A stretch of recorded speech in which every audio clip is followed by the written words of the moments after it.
જેવી રીતે આપણે પ્રસ્તાવનામાં ગોપાલ નામના જ સત્યવાદી બાળકનો જે પ્રેરક પ્રસંગ જોયો, એવી જ રીતે તમારા હિન્દીના પાઠ્યપુસ્તકની અંદર એક પ્રેરક પ્રસંગ છે. તો ચાલો આપણે જોઈએ. એ પણ બાળક હતા ત્યારે સત્યવાદી અને સાચું બોલનારા જ હતા.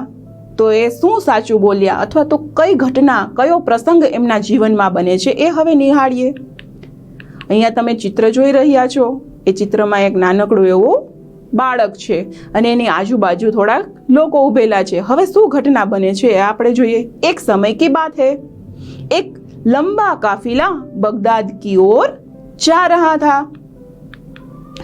रास्ते में उस काफिले पर डाकू टूट पड़े और लूटफाट करने लगे. બરાબર. હવે પહેલાનો સમય છે ત્યારે ડાકુઓ છે એનો ખૂબ જ લોકોને ડર લાગતો હતો, કારણ કે પહેલાના સમયમાં એક સ્થળેથી બીજા સ્થળે જવા માટે કાં તો ગાડાનો ઉપયોગ થતો હતો અથવા તો પગપાળા ચાલી અને માણસો છે એ મુસાફરી કરતા હતા.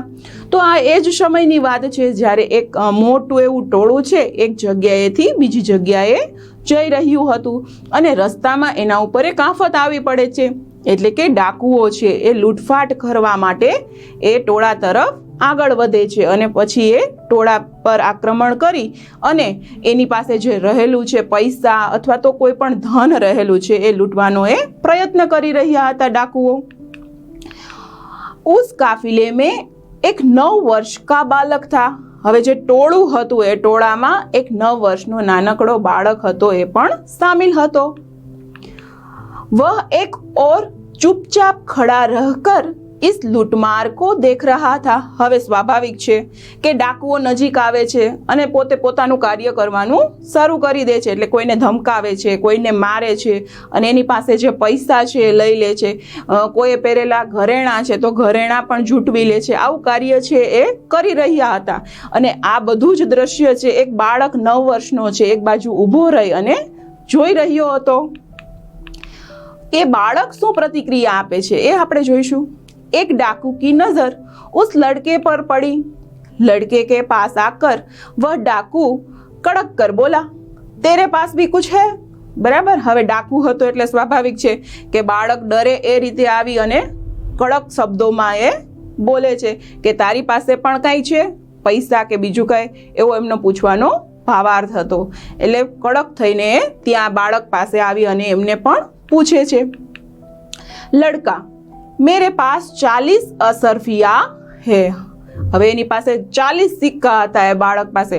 જો એ બાળક ખોટું બોલ્યો હોત અને એમ કીધું હોત કે મારી પાસે પૈસા નથી, તો એ ડાકુ માની જાત એની વાત અને ત્યાંથી દૂર થઈ જાત, એ બાળકને મૂકી દેત. પરંતુ આ બાળક તો એવું હતું, જે 9 વર્ષનો છોકરો હતો એ ખરેખર સાચું બોલે છે અને કહી દે છે કે મારી પાસે 40 સિક્કાઓ છે. ડાકુ ચકિત હોકર, એટલે કે એના મોઢાનો જે હાવભાવ છે એ આશ્ચર્યવાળો હતો ડાકુનો. ક્યાં કહા તેરે પાસ 40 અસરફિયા હે. હવે ઓલો ડાકુ છે એને તો આશ્ચર્ય થાય છે કે આવડોકડો 9 વર્ષનો છોકરો અને એની પાસે 40 અસરફિયા, એટલે કે જે તે સમય હતો ત્યારે 40 અસરફિયા છે, 40 જે સિક્કા છે એનું ખૂબ જ મહત્વ હશે અથવા તો એ ઘણા રૂપિયા ગણાતા હશે. એટલા માટે એને આશ્ચર્ય થાય છે કે આ નાનકડા છોકરા પાસે આટલા બધા રૂપિયા ક્યાંથી આવ્યા. એટલે એ આશ્ચર્યમાં મુકાઈ જાય છે. લડકા, જી હા. જે છોકરો છે એ પાછી હા બોલે છે કે હા મારી પાસે તો 40 સિક્કાઓ છે. डाकू लड़के का हाथ पकड़कर सरदार के पास ले गया. હવે ડાકુ છે બધા પાસેથી, જુદા જુદા જે ટોળાના લોકો છે એની પાસેથી પૈસા અથવા તો ઘરેણાં લઈ લેતો હતો. હવે વારો આ બાળકનો હતો એટલે બાળકે તો એમ કીધું કે એની પાસે તો 40 સિક્કા છે. એટલે ઓલો ડાકુ છે એને એમ થયું કે ખરેખર આ મારી સાથે રમત કરતો હશે અથવા તો સાચું બોલતો હશે, શું છે. એટલે એમ કરી અને એનો હાથ પકડી અને એને પોતાના સરદારની પાસે લઈ જાય છે. उसने अपने सरदार से कहा, यह लड़का अपने आप कह रहा है कि उसके पास 40 असरफिया है. બરાબર. હવે જે ડાકુ છે પોતાના સરદારને કહે છે, ખરેખર જે તે સમય એટલે કે એ સમય હતો ત્યારે 40 સિક્કાનું તો ખૂબ જ મહત્વ હતું. એટલા માટે એ ડાકુ છે પોતાના સરદાર પાસે લઈ જાય અને તો એને પણ કહે છે કે આ નાનકડો છોકરો એમ કહે છે કે એની પાસે તો 40 સિક્કા છે. તો આ વાત સાચી છે કે ખોટી? એટલે કે સરદાર સાથે મળી અને હવે શું કરવું એ આગળ એ તરફ વિચાર કરી રહ્યા છે ડાકુઓ. સરદાર લડકે સે તેરી અસરફિયા કહા હૈ. બરાબર, હવે જે સરદાર છે એ પણ બાળકને હવે પૂછી રહ્યા છે, 9 વર્ષના છોકરાને, કે તારા પૈસા તું કે છો, તારી પાસે 40 પૈસા છે તો એ ક્યાં છે?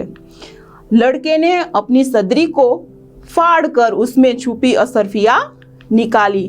હવે સ્વાભાવિક છે કે નાનકડું બાળક ક્યાંક ફરવા જતું હોય એકલું તો એની માને ઘરેથી કેટલી બધી ચિંતા હોય કે આ ક્યાં ખાશે, અથવા તો ક્યાંક ફરવા જાય છે તો ક્યાંક બેસવાનો સમય આવશે, ક્યારેક પૈસા એને કાઢવા પડશે અથવા તો એને પૈસાની જરૂર પડશે.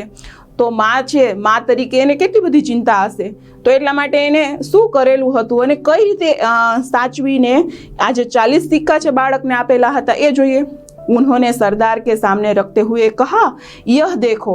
बराबर, હવે જે છોકરો હતો એ શું કરે છે કે પોતે પોતાની સદરી છે એને સીવી નાખેલી હોય, એટલે કે પોતે જે શર્ટ પહેરેલો છે એમાં એક છુપાયેલું ખીચું હતું અને એ ખીચું છે એ ફાડી અને એમાંથી પૈસા કાઢી અને સરદારની સામે રાખી દે છે. આ છોકરો છે તમે ચિત્રમાં જોઈ શકો છો કે કેટલો નીડર છે અને પોતે કેટલું સરળતાથી સાચું બોલી અને પોતાના પૈસા છે સરદારને બતાવવા લાગે છે. સરદાર આશ્ચર્ય से लड़के असरफियों को इस प्रकार से रखने का उपाय तुम्हें किसने बताया. બરાબર, હવે આવી રીતે તે છુપાઈને રાખેલા છે, સીવીને રાખેલા છે, તો આવું તને કોણે શીખવાડ્યું? એવો આશ્ચર્ય એના સરદારને પણ થાય છે કે આ બાળક નાનું છે પરંતુ એ સાચું પણ બોલ્યો અને પાછો કાઢીને પણ બતાવે છે, અને આવી રીતે સાચવીને રાખી શકાય આવું આને કોણે શીખવ્યું હશે એ જાણવાની એને જિજ્ઞાસા થાય છે. એટલા માટે બાળકને પ્રશ્ન કરી રહ્યા છે. लड़का मेरी माँ ने इनको सदरी के अस्तर में सी दिया था जिससे किसी को पता न चले. बराबर, હવે બાળક છે સહજતાથી સાચું બોલી દે છે કે હું જ્યારે ફરવા નીકળ્યો ત્યારે મારી માએ મને જે પૈસા આપેલા હતા એ સદરીમાં સીવી નાખ્યા હતા, એટલે કે એમાં પૈસા રાખી અને પછી હાથથી એને સિલાઈ કરી નાખેલી હતી. એટલે નહીંતર તો બાળક છે તો ક્યાંક ચડવા જતું હોય અથવા તો કૂદાકૂદ કરતું હોય તો સિક્કા ખરેખર પડી જશે એના ખીચામાંથી. માને એવી ચિંતા હતી એટલા માટે એણે સીવી અને રાખી દીધા હતા.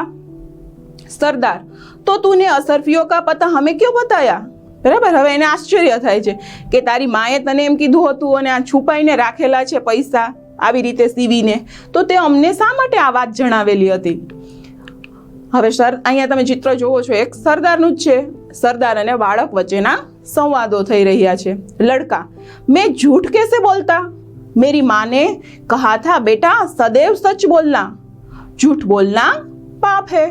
હવે નાનકડું બાળક છે 9 વર્ષનું, એ પોતાની રીતે પોતાની જાતને સાચું સાબિત કરવામાં લાગી જાય છે. એટલે તો એ કહે છે કે મારી માએ જ મને પાછું શીખવાડેલું છે કે જ્યારે પણ બોલું ત્યારે હંમેશા સત્ય વચન બોલું. સરદાર ડાકુઓ છે. બરાબર, સરદાર છે હવે કોની સાથે વાતો કરી રહ્યા છે? ડાકુઓ સાથે. અત્યાર સુધીના જે સંવાદો હતા એ સરદાર અને બાળક વચ્ચેના હતા. હવે ડાકુ સામે જોઈને કંઈક બોલી રહ્યા છે. यह छोटा बच्चा अपनी माँ का इतना कहना मानता है कि ऐसे संकट में भी झूठ नहीं बोला.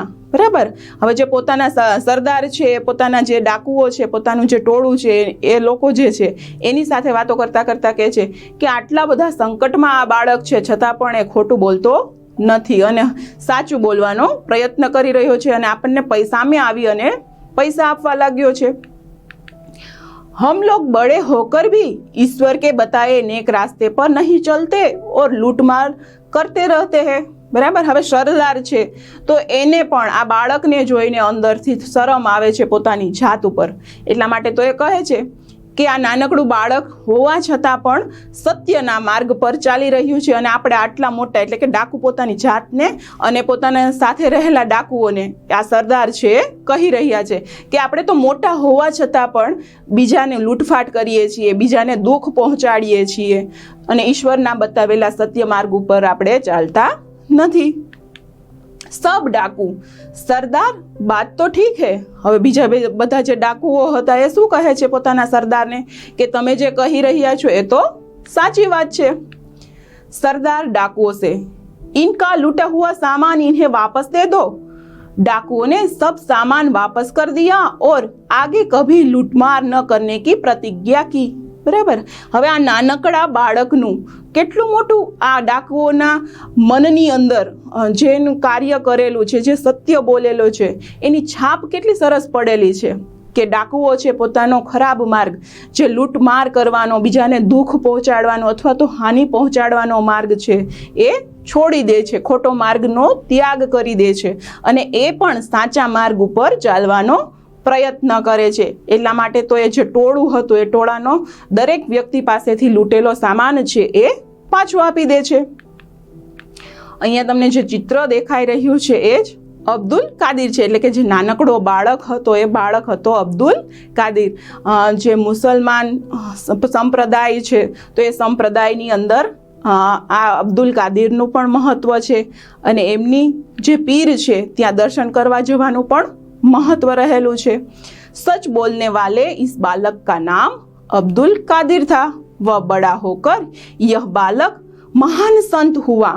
जे नानकड़ो बाळक हतुं ए हवे मोटो थई गयो अब्दुल कादिर અને એક સંત તરીકે એનું નામ અથવા તો નામના અને પ્રસિદ્ધિ મેળવે છે.